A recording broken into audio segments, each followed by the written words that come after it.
Welcome back to episode 53 of the Fourth and Long podcast. Of course, I'm your host, Ross Allen, joined alongside by the illustrious Jalen Johnson. How's that for an intro, Jalen? Illustrious. That's a great. I haven't had that adjective used beside my name before, so. Well, you're welcome. You're welcome. It's a bit of a stretch, but you are welcome. All right, illustrious. If you haven't checked it out yet, recently we've had a busy week so far. This is going up on Friday. On Monday, we had Donnie's disposal for some AFL stuff with the finals starting. We also had our AFL finals preview show went up on Wednesday, I do believe. And then we also had our week 3 NFL recap show that went live on Thursday with Alex Kropp. We broke down every game, talked about how the Ravens were holding back against the Chiefs potentially, and a whole bunch of other stuff. Go check that out. It's been great. But Jalen, what we got today for you, for all you guys, is why are the Steelers being punished for the Titans' wrongdoings? Is this really the end of Mitch Trubisky in Chicago with the Big Dick Nick stepping up to the field? Who is the best 0-3 team? Along with XFL returns, NHL reactions from the finals since it is now over. Some NBA stuff, Doc Rivers, the Heat, the Nets coaching situation, as well as some reactions to UFC 253, and some big fights and rivalries are going on at the moment, Jalen. But, of course, we're going to start off with the question. So right now, Don says it's positive for the Rona. They've continued to test positive, and now their game has been postponed with the Steelers. It was supposed to be on Sunday. They might have thought Monday, maybe Tuesday. That's all out of question now. So, and the NFL still hasn't come out and said what they're doing with that game, whether they're going to give the Steelers the bye week now, a second bye week technically, if they're going to move the game some other time. We don't know. I don't think the NFL knows either. But nope. Why are the Steelers seemingly being punished for the Titans' wrongdoings, and should this game just result in a forfeit? I feel like it's kind of like the runners just kind of like tricky, I guess. It's not like you could say that they blatantly went out of their way and got Rona by breaking a certain rule. Now, if there was like a player that like in the NBA's case, like they have a bubble. A player left the bubble, came back with the Rona or something like that. That'd be different. But in this situation, they're traveling. They're moving around. They still have to see their families, stuff like that. Somebody probably got it by accident and spread it to everyone else. It probably was not a purposeful, knowingly, I'm breaking a rule to get Rona. Not like the Raiders having unauthorized personnel in the locker room. Exactly. If whoever that report was, if it came out, if they had the unauthorized personnel when they're in Foxborough, that's different. But if it was while they were still in Vegas, 100% they had a stripper in the locker room after the win against the Saints. That's exactly what happened. It's Oakland. Oh, sorry. Oh, swear jar. It's the Raiders in Vegas. Okay, we all know what happens there. Yeah, but I don't think it was really 100%. There's no reason to punish the Titans for it. It's going to happen. People are going to get it. It's just going to happen. And I don't really think the Steelers are being punished if they do end up getting their bye week again, which I do think that they should. I think they should just still give them their regular bye week and have this game at the end of the season, week 18, just postpone playoffs by a week. And because they're going to be the only one, man. Yeah, it's probably going to be the only one. So have a week, not even a week 18, call it week Corona, and just have all the games that get postponed throughout the year played then. Week 18, week Corona. I think we could come up with a better name for that. Most likely. The Corona crash, no, the quarantine. No. We'll get back on that. We'll get back on that. The Corona. Let us know. Ooh, the Corona. Hey, let us know in the comments if you're on YouTube or Twitter, or also leave a 5-star review on Apple Podcasts with their response to this question. Ooh, that I like. I think I like. Come on with your best name for what the Week 18 should be. Exactly. And now we talked in our NFL Week 3 recap about the big schlong of Nick Foles coming in for Chicago, and they beat up and they come back. I mean, we already got pissed off at the Falcons in that breakdown. If you want to listen to all of our hate, go check that one out. But essentially, BDN comes into the game. He leads a comeback. He throws for 3 touchdowns in that with one really weak interception, hardly on him. Is this the end of Mitch Trubisky in Chicago? Is the Mitch era over as we know it? Is this Nick Foles' team from this point forward? No. Well, yes and no. It is not Nick Foles' team going forward after this season. But for this season, I think it is Nick Foles' team. Mitch Trubisky is done. Mitch Trubisky should have been done a long time ago. He should not have been drafted where he got drafted. You mean how he was drafted over, Deshaun Watson? Deshaun Watson and Patrick Mahomes. And, hey, did you know they even traded up to take him before them? Yeah, they traded up 1 pick and lost a lot of picks for that. I don't think it's going to be either of their team after this season. I think after this season, the team's going to go over to a little-known quarterback from North Dakota, Trey Lance. I think they're going to end up drafting Trey Lance. Not enough people are talking about him. Not enough people are talking about him. They think he's a one-hit wonder, but that was a big one hit. That was almost as big as people thought that about Josh Allen. Song. Yeah, exactly. Josh Allen had a decent rookie year, and then came out and freaking blew the freaking. Yeah, now he throws for 5 touchdowns against the Rams. So exactly, that's unreal. I'm going to say it. Matt Nagy, I was more surprised that Matt Nagy had the balls to actually pull Mitch out of the game. And the Bears might not follow through, but they should. This should be the end of Mitch Trubisky in Chicago. Give up. It's over. He's not good. He was a wasted draft pick. He was a mistake. Just admit it already and get over it. Okay, there's no point. You've already made the mistake. There's no point in punishing yourself year after year after year and keeping him on the team. I think this is his contract year. This is 4th year of his deal before he goes into his option with which the Bears haven't picked up yet. The Bears should not re-sign Mitch Trubisky. You already traded like a 1st-round draft pick or a 2nd round to get Nick Foles in there in the first place.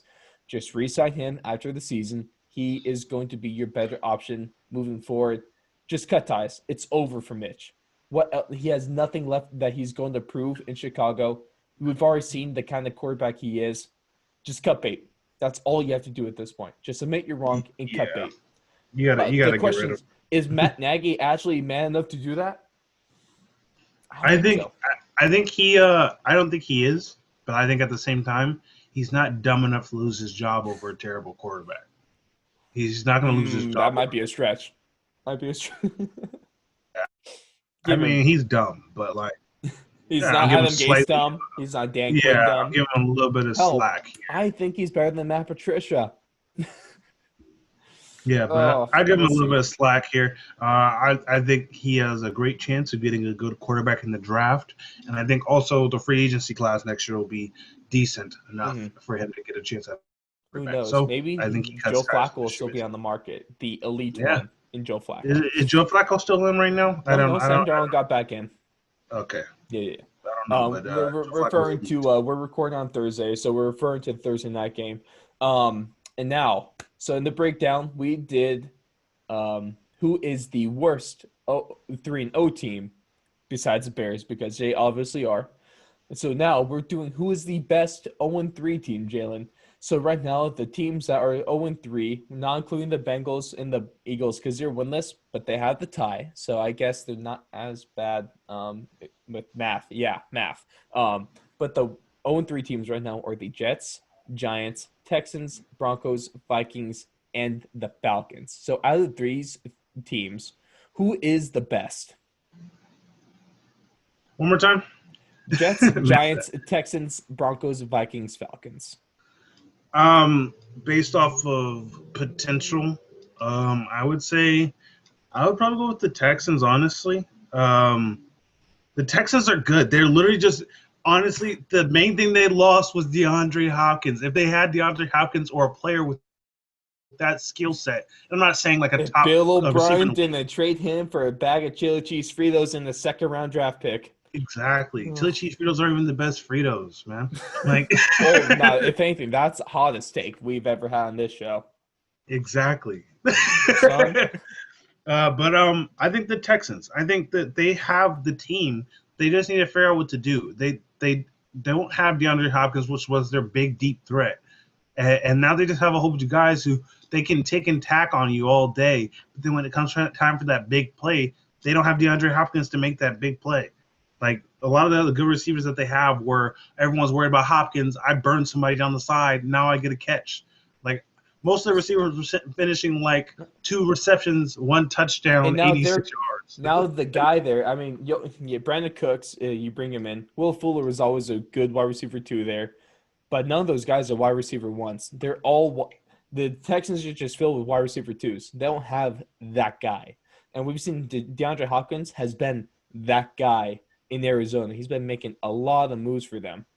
So Yeah. it's the Texans struggling off of that, but I think the team worse or better than them, I think it's the Falcons.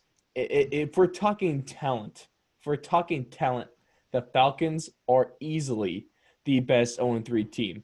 They should at least be 2-1 right now. They had 2 games back-to-back weeks where they had over a 99% chance of winning the game. It's been Mm-hmm. all Dan Quinn blowing it for them. Talent-wise, that team is damn good.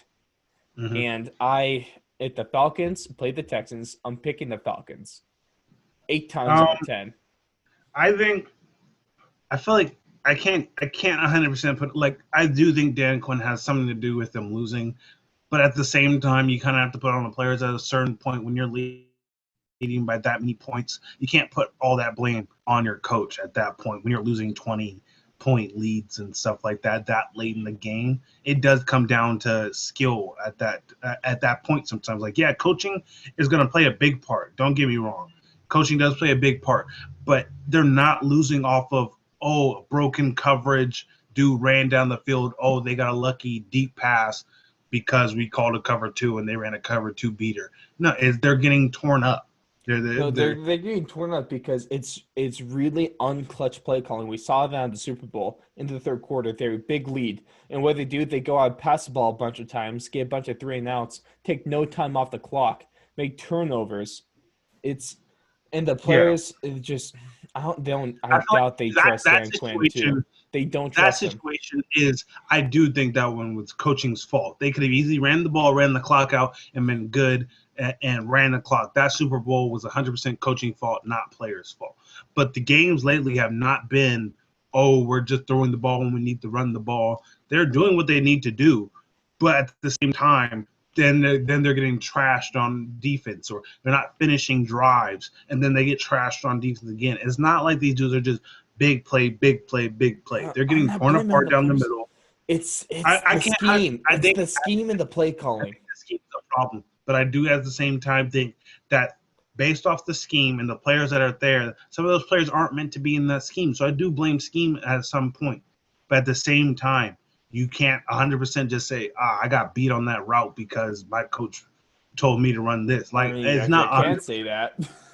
I mean, you can, but at the same time, is that's a 20-point lead. You don't lose a 20-point like for just coaching with like 3 minutes.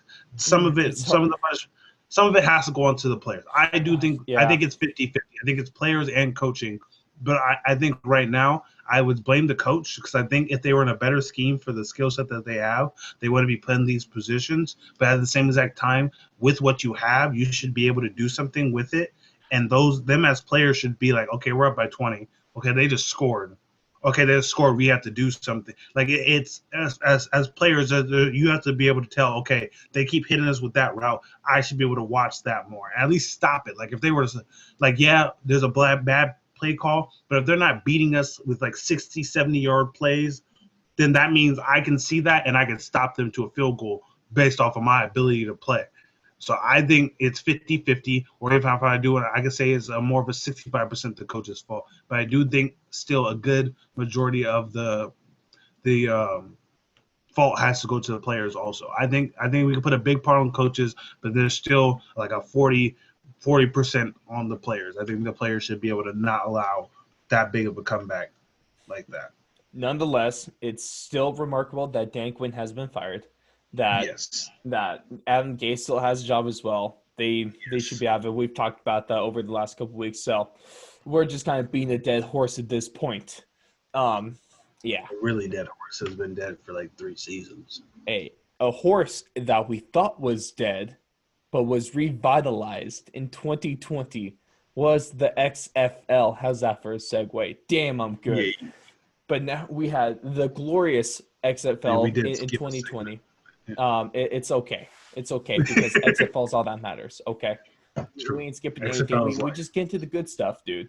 Because the XFL, remarkable 2020. We've had a couple of XFL interviews. Defensive backs coach from the uncrowned champions, the Houston Roughnecks. Thank you very much, Jalen. We had him on. Go check that one out, as well as we also had the greatest kicker in XFL history and the greatest Boise State Broncos kicker of all time. Tyler Raza made his appearance on the show. Go check that one out. Had that one out last week. But The Rock, he's the new owner of the XFL. He goes out today and he tweets early this morning that the XFL will officially be coming back spring of 2022. Your reactions and thoughts to this glorious news?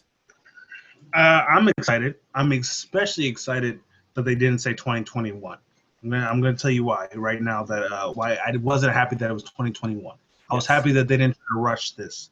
2021 is right around the corner. It's October now, and I didn't want them to rush and try to throw stuff together and end up failing business-wise. Know that the XFL was able to come back because they were a success until Corona happened, and then it went downhill. They were going to generate over $20 million of revenue if it wasn't for Rona. And they were popular too. Those stadiums, like in St. Louis, filled. Seattle was filled. Houston was filled. Those DC Defenders fans were something else too. Yeah, exactly. And their entire fan bases and everything. I think we're going to have to try to slide some more XFL gear before it goes back up as expensive as it was. Oh, yeah. I'm definitely going to probably snatch a jersey. But I'm glad that they waited to 2022. This allows time for the next group of players, especially with everything going on with the Rona. Players who are losing years of eligibility, players who are skipping their next season because they don't want to wait to see what's going on with Rona. Those top tier players who aren't probably going to go into the NFL or probably would have gone 6th or 7th round can now have a chance at that XFL chance.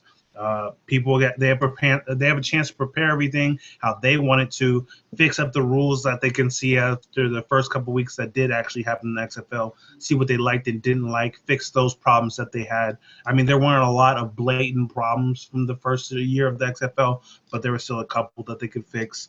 Talent, marketing, they can get that out the way. If they need to make any edits to any teams, they can get that out the way. And just overall, giving themselves time to make sure that there is no error when it comes time to actually play. They're not just rushing it out so people can watch football. They're trying to make the best product that they can make so the XFL can be here for a long time. Yeah, you really just hit the nail on the head with that one. I was relieved more that they're not trying to rush this thing. It's a smart thing as a business. Also, it sucks, but we're not guaranteed to have fans back in stadiums by spring of 2021. 22, if we're not back to normal by then, I probably would put the ball in my head no matter what, so it doesn't matter. But that gives it a lot more time to deal with everything. Yeah, I see your face. You know it's true. But and then it gives everything ironed out. It allows you to just solidify your plans to build up on the league as well.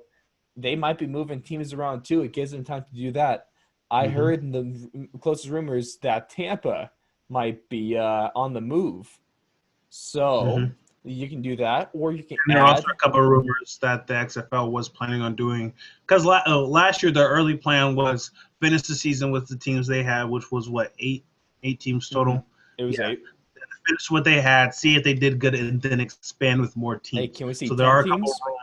Teams? There's a rumor that it is probably going to end up going to 10, maybe 12 teams for the 2022 season. That's why they want to relocate, so they had time to figure out stadiums and stuff like that. It's perfect. There's no need to rush this thing because it took them 20 years to make the return anyway. And even when they announced in 18 and then come back for a couple years. So this is just very smart on their end. Oh, would you know? The Rock is doing something right. God bless The Rock for taking over the league because he is just damn near perfect, let alone the fact that he might be playing. So I would like to see that. I would love to see that.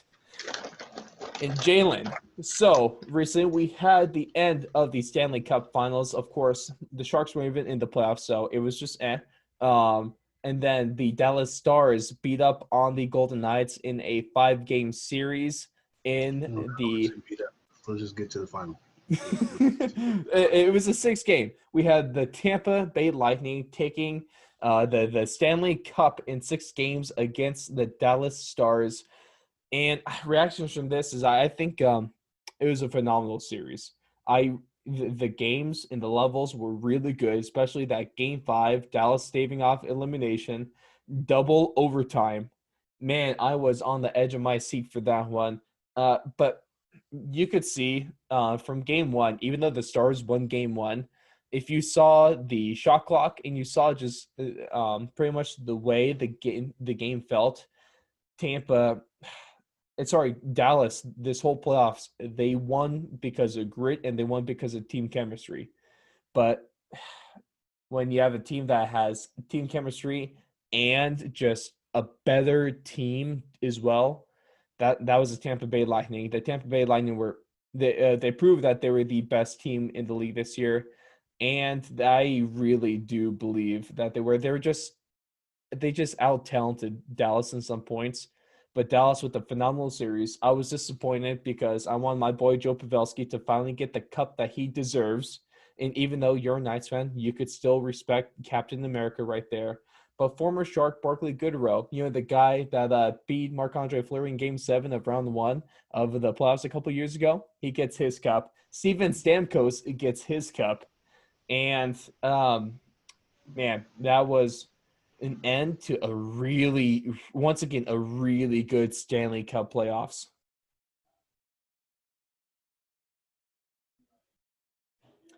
And it was I don't know, there's just something about it. The weirdness of the 2020 playoffs.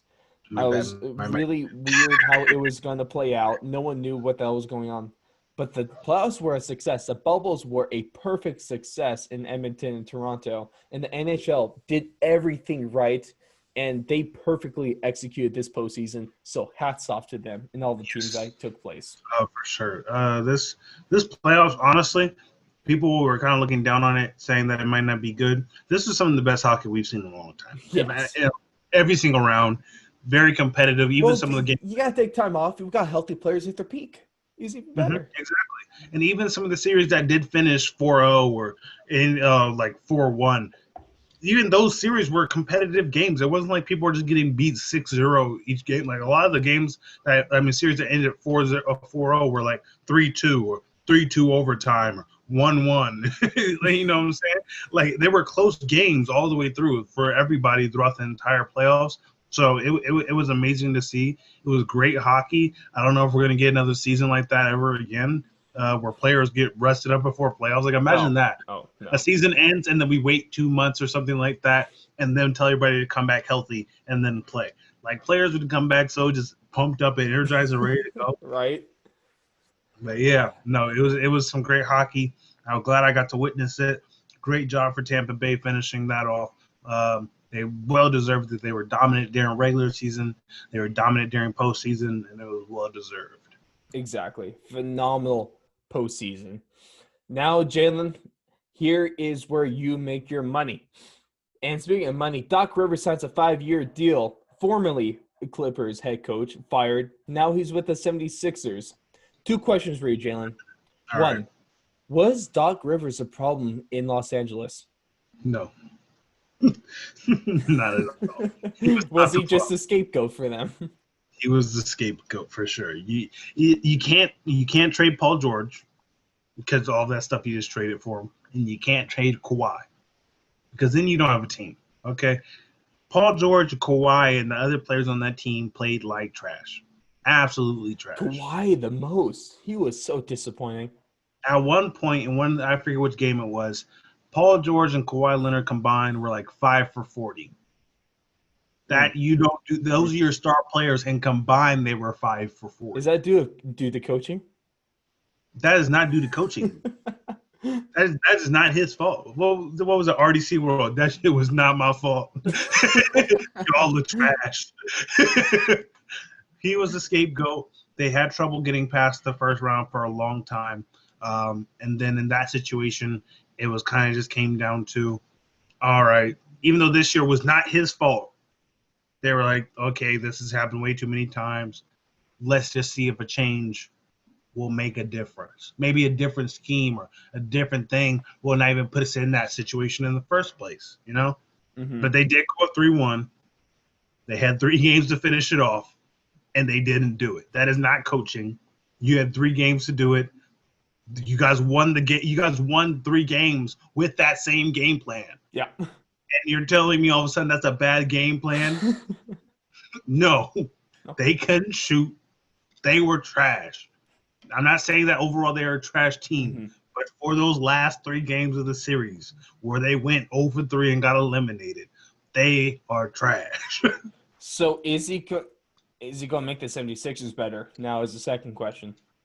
Yes, the 76ers have had a problem with scheme when it came to playoffs. I think in their case, coaching was slightly a problem. While their stars were performing, it wasn't like, I mean, they did have games where their stars didn't perform, but theirs were more, they were playing good and they were getting outplayed on defense. Doc Rivers is good with having a good, strong defense and coaching his players to be in the right position at the right time, besides, obviously, what just happened, which was not his fault. And with that core that he has, hopefully they make a trade and see if they can get somebody to go better with Joel Embiid. Ben Simmons might be on the move from what I've heard. Joel Embiid, Ben Simmons, Tobias Harris is over there. They need to make some type of change to try to get somebody who can Good for facilitate. Jimmy Butler to get out there early. Yeah, he got out of there early. Everyone's making fun of him. Now he's in the finals while they're at home. Right? So, yeah, but I feel like he'll be a good that's a good spot for him. If he can make it somewhere with that, then he could definitely prove himself as a coach again. And I feel like a lot of people are putting it on him. So it's definitely a great spot for him himself to kind of show that he still has it. He can still be a dominant coach in the league, and he can lead a dominant team. And hopefully they do something and provide him with the people he needs to do what he needs to do. Yeah. I like it. I like the move. Honestly, as soon as I saw that Doc Rivers was fired, I was like, oh, cut and dry. He's going to the Sixers. It's just the smart move, and it's the one that makes the most sense, dude. Mm-hmm. But since we brought up Jimmy Butler, let's talk about his team then. They got blown out in game 1. There's no other way to put it. They got blown out in game 1. So if there is a chance, how do the Heat come back and change things up later on? Step one, don't get injured. Gordon Dragic got hurt, which he actually might be out for a couple more games. Jimmy Butler got hurt. Bam Adebayo got hurt. And who else knows who else is banged up in that locker room. But they're tired from what they just did last series. And leading up to last series, they were undefeated. They lost their only 2 games of playoffs so far in the last series. I believe the last series ended 4-2, if I'm not wrong. I believe it was 4-2. And they honestly, I think they were beaten up. I think they were tired. I think they were just tired. I think that's honestly bad for them because now they're down 1 game to the Lakers, who are a very good and dominant team. I do think they can beat them. I think 3-point shooting is definitely going to be the difference. Tyler Herro needs to get going. Jimmy needs to be able to shoot threes. Bam needs to get his rebounds. And they need to facilitate the ball, make that extra pass to get that 3-point. 3-point is going to keep them in the game. I think that they have better 3-point shooters than Lakers do. And if they can get out to early leads and continuously make a good percentage of their 3-point shots and not just but the thing is, you live and die by the 3-pointer. So while they can win this series with the 3-pointer, if they're shooting and airballing and missing and bricking and not getting offensive rebounds, that will be the death of them, and this will be a very short 0-4. But you gotta take the chance. If that's the only way, yeah. They're not going to. Are they? In your Go ahead. opinion, how many games does the series go? I think it goes 6. but I wouldn't be surprised if it goes 7. I think it goes 6. I still think the Heat can win it just based off of 3-point shooting. They've had dominant 3-point shooting this entire time, and they have to avoid fouling. If they can avoid fouling LeBron and getting him and Anthony Davis to the line, that's where a lot of teams have gone wrong. LeBron ends up with like 14 free throws a game. AD ends up with like 7 or 8 They're free looking throws like James Harden. Exactly, and that's already 20-some points that they get without wasting the clock at that.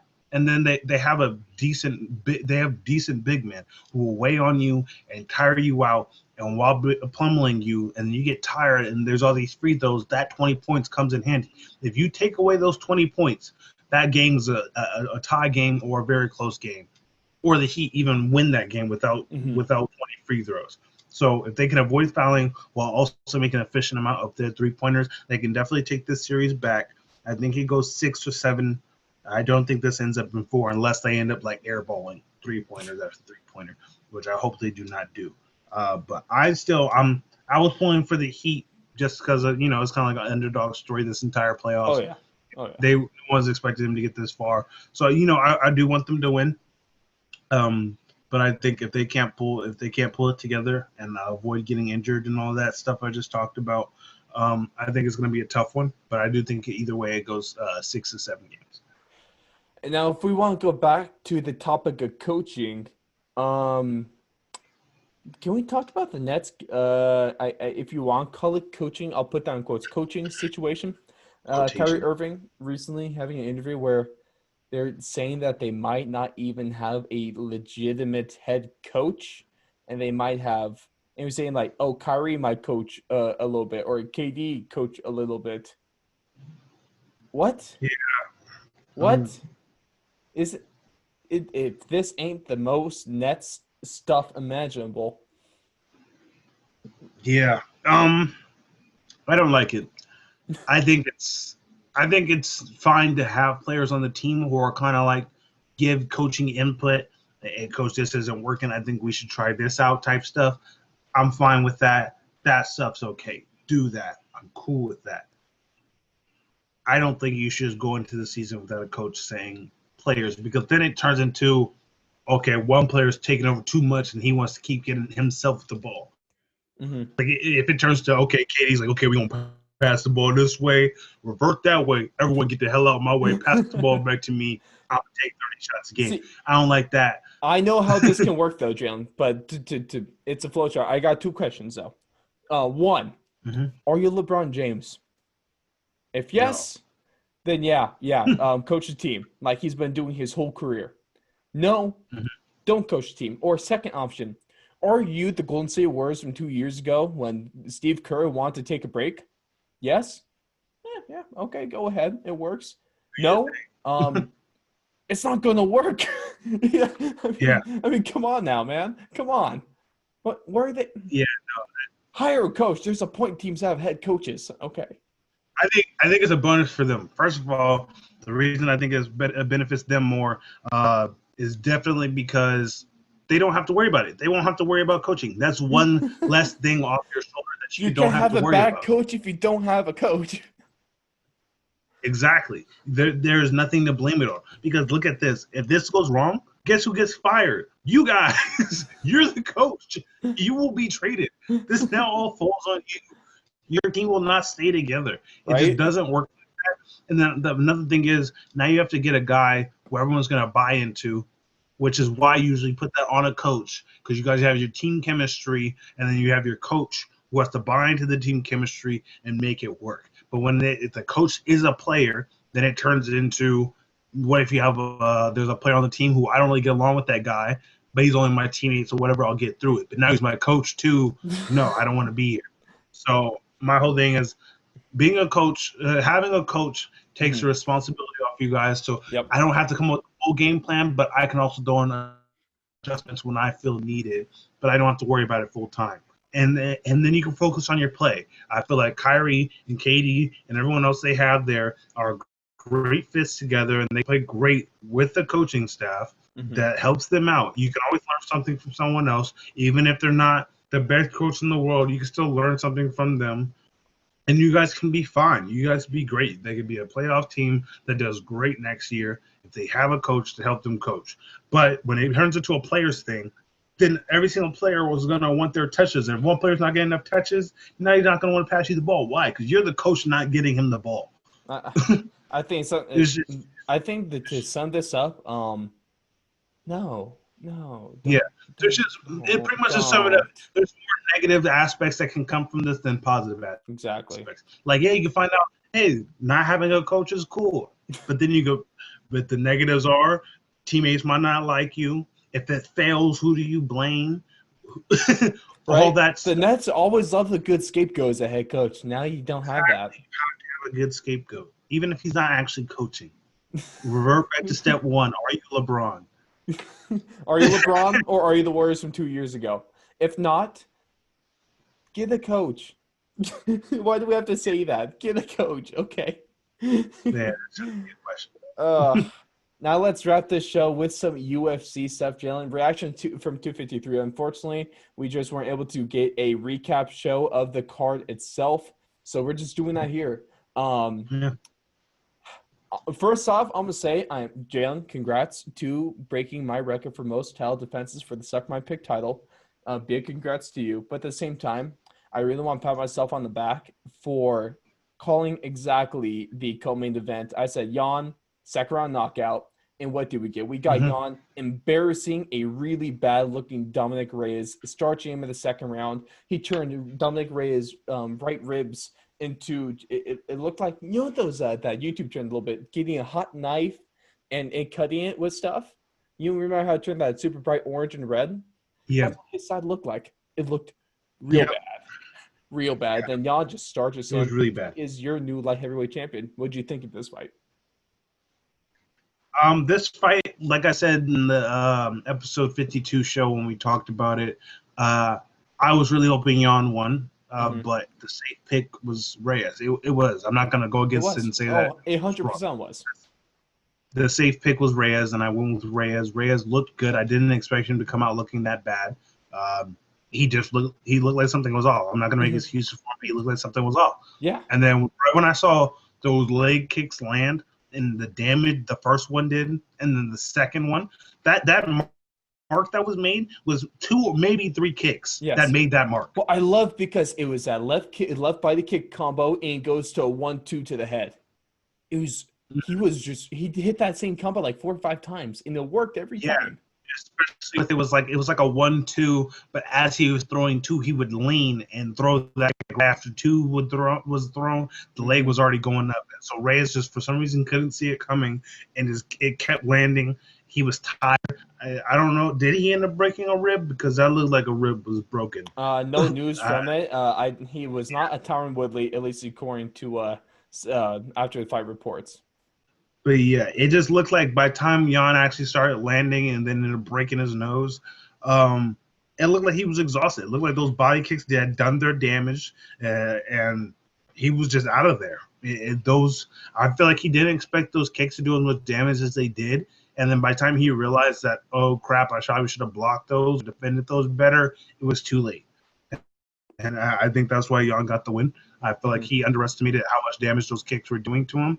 And then when he started feeling them after that mark was made, he was like, this crap kind of hurts. Oh, yeah. And then having to worry time, you could see those punches that start landing. You could see he had started dropping his elbows a little bit, trying to block that kick from landing that same exact spot. And once that opened up. Exactly, your chin. And so he ended up getting a touch, got his nose broke, bleeding all over the mat, and after that fight, he looked totally confused. So exactly.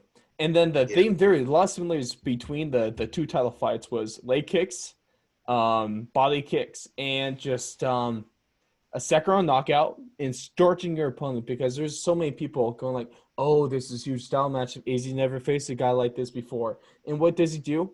He goes out and absolutely dismantles Paulo Costa. Israel Adesanya is on a different level when it comes to striking, and I was not surprised. Did you? Oh man, dude, the red leg kicks that he was putting onto the left knee of Paulo Costa made me cringe. Those were so painful.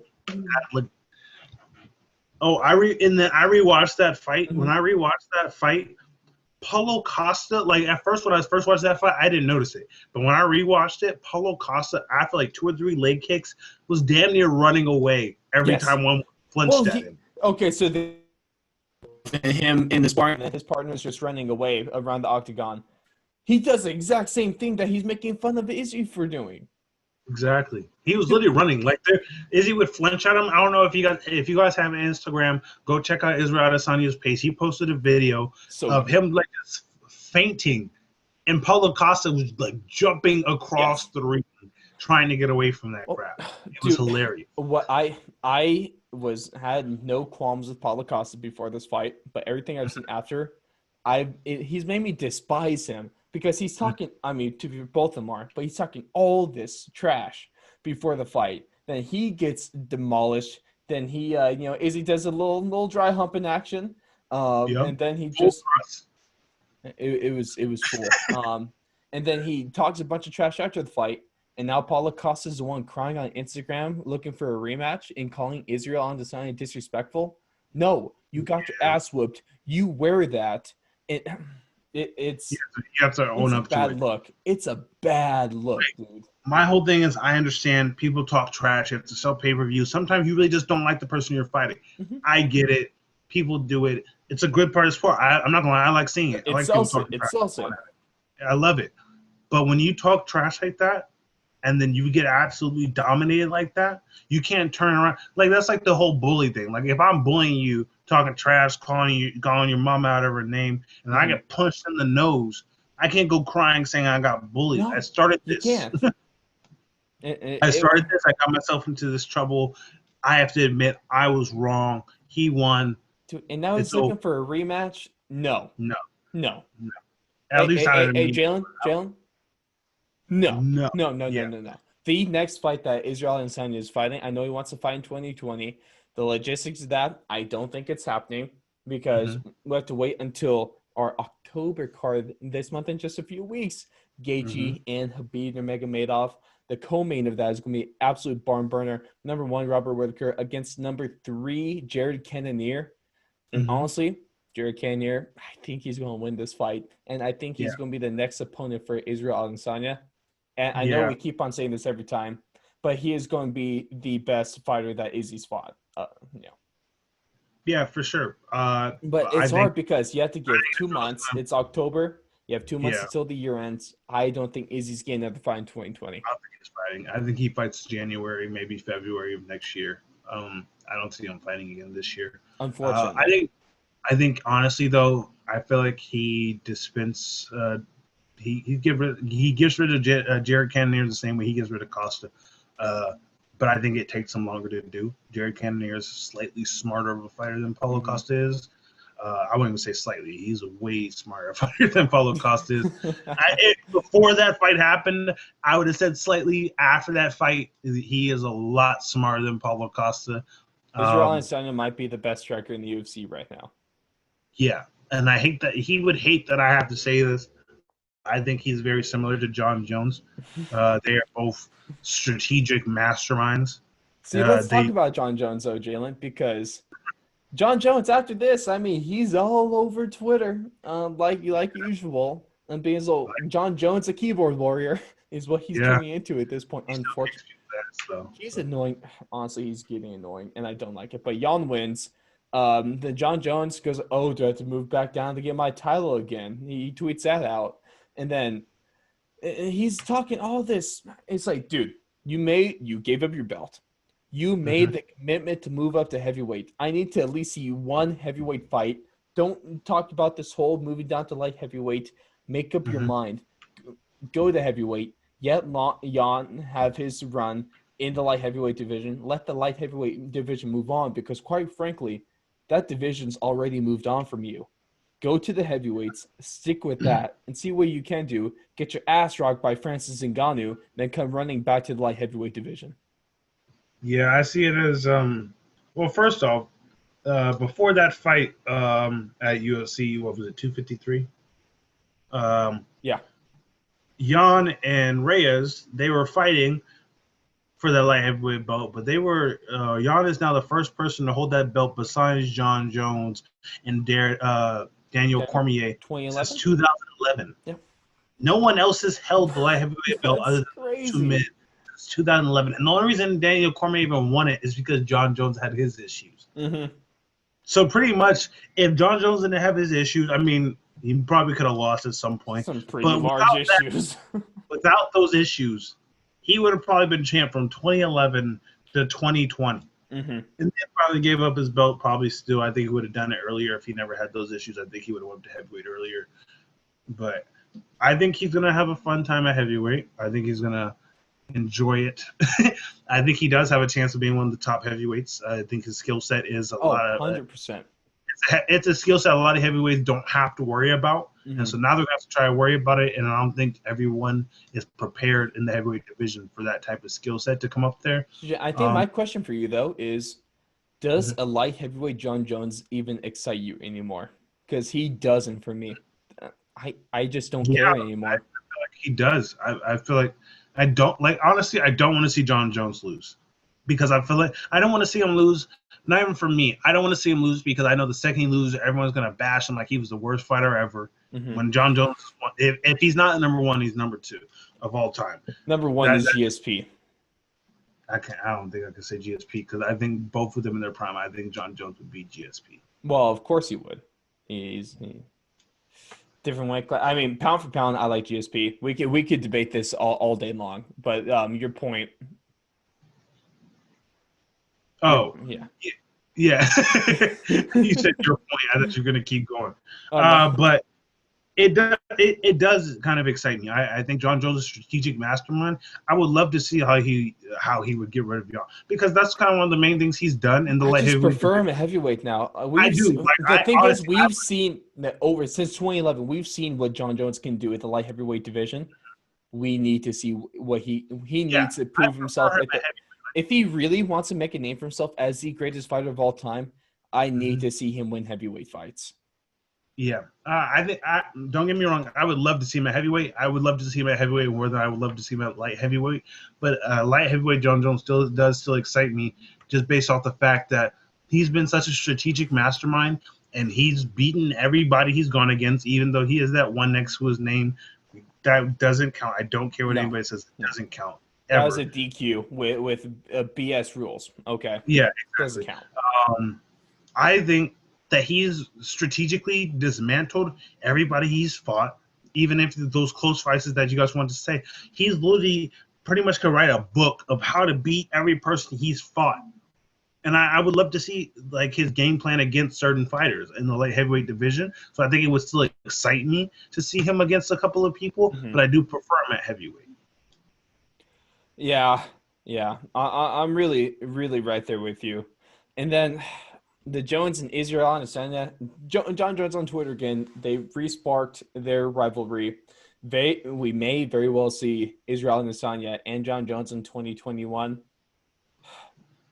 The thing is, though, I don't need this fight right now. I'd much rather see Jon Jones have at least one heavyweight fight, and I'd rather see Israel Adesanya either have his title fight against Yaron Cannonier or have a rematch against Robert Whittaker. Those excite me more. I'd like to see this down the line, but as of right now, I can wait on this. What about you? I don't want to see it, honestly. Ever? I don't want to see it. It's not something I want to see. I think they both lose something in this fight. I don't think there's nothing to gain from this for either of them. Israel probably, you could be saying like, "Oh, I'm the greatest," but then people are gonna say, "Okay, resume. You haven't fought any of the greats." Jon Jones dispatched all the greats, and I think Jon Jones he has nothing to prove from this at all. Whether he wins, if he loses, there's something that everyone can say about it. But if he wins, there's nothing to say. It's like, oh, okay, everyone knew you were gonna do that. But if Israel Adesanya beats him, then it's like, okay, you wouldn't have beat Jon Jones in his prime. And so there's nothing to gain for either of them from this. Israel Adesanya, I would think if that was to actually benefit him, he would have to have fought for like another 2 or 3 more years. But by then, Jon Jones is not going to be, I mean, and he probably could. He's probably still going to be a dominant fighter. But at that point, it's kind of like it's past. So I think this is kind of they're both in different spots for this to be a and for fight. talking Izzy's goals, we all know he's been the one that wants to be the greatest middleweight of all time, and he's trying to fight everyone in the middleweights and dispatch all of them. I think it's best just to stick with that. Just fight the middleweights. Fight if you beat every single middleweight contender. It doesn't matter if you fought Jon Jones or not. You're still going to be the greatest middleweight of all time. That's what we have to focus on. And stay in your lane, essentially, I think is what this is right now. Stay in your weight class. It's not like I don't even think that he would win. I think he has a chance of winning. I think they're very stylistically the same person. I think there's a chance that fight turns into just a strategic battle. But it's just like, honestly, it's like there's nothing to gain from this for either of them. While it would probably be an exciting fight, it has a larger chance of being a boring fight. It's going to be worse than the Romero fight. They're both going to be strategically waiting for them to do something. And the other one's going to be – because they're both very patient fighters. See, the thing is, they're both counter-strikers too. Exactly. They will both wait. They will both sit there. One will rush and the other one will do the same. There ain't no yellow card for timidity in the UFC. Exactly. I don't want to see it just because it's like it killed – whoever loses is going to get trashed, and I don't want to see it. It's not worth the risk, man. And whoever wins, Jon Jones, if he wins, he gets nothing out of it. And Izzy, if he wins, doesn't really get anything out of it because people are going to say Jon Jones is past his prime. Exactly. I don't see the benefit of this. So besides to get their beef over, I think they should just continue to beef, honestly. If anything, just do your charity match like what Conor McGregor and Dustin Poirier are reportedly doing. Okay, come on, another good segue right there. You gotta give me that. But Dustin Poirier, Conor McGregor, reportedly, according to both fighters, that in December they're having a charity sparring match. Dana White hasn't really said much on this except the fact that he's offered both of them a fight, like an actual fight inside a UFC octagon. Charity's cool. Yeah. But honestly, I'd rather see these guys in the cage. I mean, they can still make it a charity thing. It could be a UFC event. Purse. Donate part of your purse or all of your purse. Conor, you already have your whiskey business, okay? You don't need this fight purse. Honestly, they'd probably make more money if they did it to the UFC anyways. I think I would like to see it. I would like to see how far Poirier has progressed since the last time that they fought. The rematch, man. Last time Poirier got TKO'd by Conor McGregor. Yeah. I honestly wouldn't be surprised as predicting this. Would not be surprised if Dustin Poirier gets his revenge. I don't think he will. I think he gets tagged and just obliterated again. Still want to watch it, though. I still need this fight. Okay. I want to see it. I think Conor fight. Honestly, in my opinion, and I forgot who said it this week. I think it was DC and Ariel Helwani. If Khabib was not in that division, then Conor McGregor would still be champ. I just don't think feel like people beat. If Conor McGregor didn't throw a hand truck through a bus, would he still be champion? Yes. See, the one thing I want to see, Jalen, from Conor McGregor is him defend the title. That's all I want to see. Nah. No, he doesn't need to, man. I want him just continuously. I want him to win the one. I want him to win 145. Win the 155, win the 170, and every single time he has to defend it, just drop down, go back down the opposite way, and then work his way back up each time. 70, 55, 45. Conor McGregor is going to be a champion like 9 times, but how many title defenses is he going to have? Not one. No, not one. It's going to be like the WWE where you have like 21-time WWE champion. It's like how people about 21 times. Hey, that'd be an accomplishment on his own. Guess we'll see. Yeah. I truly hope that they accept this fight because that. Yeah, I want to see it. At the very least, the only thing they need to do, we wouldn't be worrying about this because we could have gotten Poirier and Ferguson. Bottom line, Dana White, be the man. Honestly, I want to see them fight because I want to see whoever wins that fight against the winner of Gaethje versus Khabib. So I can't wait for that fight. Yeah, Gaethje's winning. Just you heard it here now. I'm winning for Gaethje. Like I have nothing. I love Khabib. He's a great person and a great role model. I like him, but for some reason I used to not like him. I don't know why. I think it was just more. It's of the Conor effect. Conor McGregor just drove my hatred for people that I didn't know anything about. It Like he was 100% like, you was a Conor effect. like he was like, you rat. I was like, yeah, you rat. I'm like, I don't know why I'm calling him rat. I don't know why we're calling him a rat. I But think it Connor was the said, you're a rat, post-fight so you're antics a of rat. him fighting the corner and jumping the cage that made me not like him. I think I that's what think it so, was. honestly, because I feel like for me, like we've seen Conor McGregor talk trash to people, and then people just get mad and try to fight him and lose. But for somebody to like get that trash talk, and he actually like it's like you sitting there like, hey, and poking somebody, and then they finally just snap See, and now start I flipping respect chairs. it. I respect him jumping the octagon, to be honest, I in don't. a weird, messed In up my way. But opinion, the moral of the story, Jalen, is that don't talk trash to a guy that's wrestled a bear. oh no, I'll What do talk you mean trash to you that. don't know? Because what if you win that fight? Now you the dude who kicked the dude's ass who beat a bear. It's a high risk, though.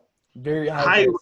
it's a high risk. But Connor's lost nothing from that. Like he lost the belt. But that's it. Like he's still on top of his game, and he fought a Uh, dude who fought a bear. Like what happened? All you do is if you lose, what happened? That dude kicked the bear's ass. I'm not mad I lost. you're safe. You're protected no matter what. But Whatever. on the topic of fighting bears, I think we just Honestly, PETA should have been on Conor McGregor's side. I was really hoping that we saw a PETA Conor McGregor shirt because Khabib was fighting bears. now if we want to talk PETA, let's just if you want to be like PETA, just find a take a dog from its owner and then just put it down. Because that's exactly what they do. Yeah. Hey, y'all heard it here. In fourth long, we just talk facts. But that's going to wrap it for us this week, ladies and gentlemen. Make sure to check out our shop. We've had some new entries, whether it be AFL themed or even a brand new Tri-Blend fourth and long t-shirt. Tri-Blend is legitimately comfortable cotton, and it's one of my favorite shirts. Fitting, you know what I'm saying? We got multiple sizes, multiple colors, you know what I I'm hope we saying? have multiple sizes. Also, we still have the fourth long fanny pack. No one's bought that yet. You could be the Pack. We'll grab Hey, it. Jalen, think of this. Think of this. Imagine being the very first person to own the coveted fourth and long fanny pack. If you're the first person to buy a fourth and long fanny pack, take a picture of it when it comes in, and we will feature you on an episode. Oh, we do more than just feature you. We probably just you can give us Be on an you episode. can give us a sentence and we play it on the episode within reason. You could have my shares in the company. I'm playing. Which Not is at all. none. But check us out on Twitter at Fourth Long Radio, Instagram at Fourth and Long Radio, www.thefourthandlong.com. We are on Spotify, Apple Podcasts, Anchor, YouTube, anywhere else you find your podcasts. We are there. And talking Conor McGregor, we've said this, we're not here to take place. We're here to take over, ladies and gentlemen. So check out all of our fun stuff. This is going to do it for this week's episode. And we'll see you in maybe episode 54, maybe NFL Week 4 breakdown, or just in any other show you want to listen to. Have a great time. And let's just play something on Spotify. We'll be there for you. just put on shuffle. Put on shuffle. On shuffle. Put us on shuffle. But ladies and gentlemen, we'll catch you in the next show. Have a great day.